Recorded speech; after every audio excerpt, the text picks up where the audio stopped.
গণতন্ত্র ও মানবাধিকারের নামে বিশ্বজুড়ে নীতিকথা শোনানো যুক্তরাষ্ট্র এখন মিয়ানমারের খনিজ দখলের খেলায় নিজেদের মুখোশ খুলতে শুরু করেছে।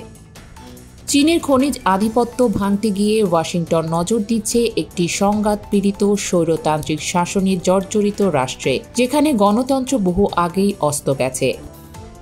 মিয়ানমারের কাচিন অঞ্চলে দুষ্প্রাপ্য খনিজ দখলে নিতে যুক্তরাষ্ট্র এখন এমন নীতিগত পথ বেছে নিচ্ছে যা তাদের দীর্ঘদিনের নীতিগত অবস্থানকে প্রশ্নবিদ্ধ করে তুলছে।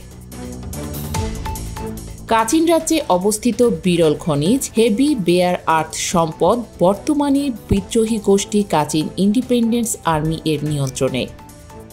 রয়টার্স জানায়, চীনের প্রভাব সরাতে ট্রাম্প প্রশাসন দুইটি প্রস্তাব নিয়ে ভাবছে। একটি, সামরিক জান্তা সরকারের সঙ্গে আলোচনা করে কেআইএ-কে শান্তি চুক্তির মাধ্যমে অন্তর্ভুক্ত করার, এবং অন্যটি জান্তা সরকারকে পাশ কাটিয়ে কেআইএ এর সঙ্গে সরাসরি যোগাযোগ স্থাপন করার। তবে প্রকৃত বাস্তবতা আরও কঠিন। কাচিন অঞ্চল পাহাড় ঘেরা এবং একমাত্র পথটি চীনের নজরদারিতে। সুইডিশ বিশ্লেষক বার্টিল লিন্টনার মন্তব্য করেছেন, এলাকাটি থেকে খনিজ ভারতে নিয়ে যাওয়ার প্রক্রিয়ায় চীনের বাধা অতিক্রম করা প্রায় অসম্ভব।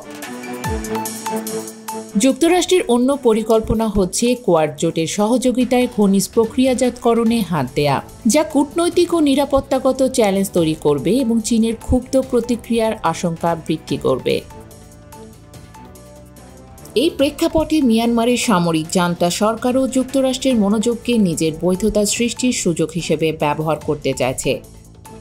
ট্রাম্প প্রশাসনের শুল্ক হুমকির জবাবে জান্তা প্রধান মিন অং লাইং চিঠি পাঠিয়ে আলোচনায় বসার ইচ্ছা প্রকাশ করেছেন এবং শক্তিশালী নেতৃত্ব হিসেবে ট্রাম্পের প্রশংসাও করেছেন। পরে যুক্তরাষ্ট্র জান্তা ঘনিষ্ঠ কিছু ব্যবসায়ী ও প্রতিষ্ঠানের ওপর নিষেধাজ্ঞা প্রত্যাহার করেছে।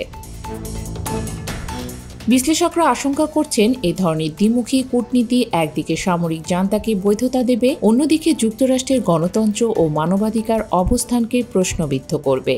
অর্থাৎ স্বার্থসিদ্ধির স্বপ্ন পূরণ করতে গিয়ে যুক্তরাষ্ট্র নিজের নীতিগত আদর্শ বিসর্জন দিচ্ছে, যা শেষ পর্যন্ত মিয়ানমারের জনগণের জন্য কোনো মুক্তির পথ খুলবে না।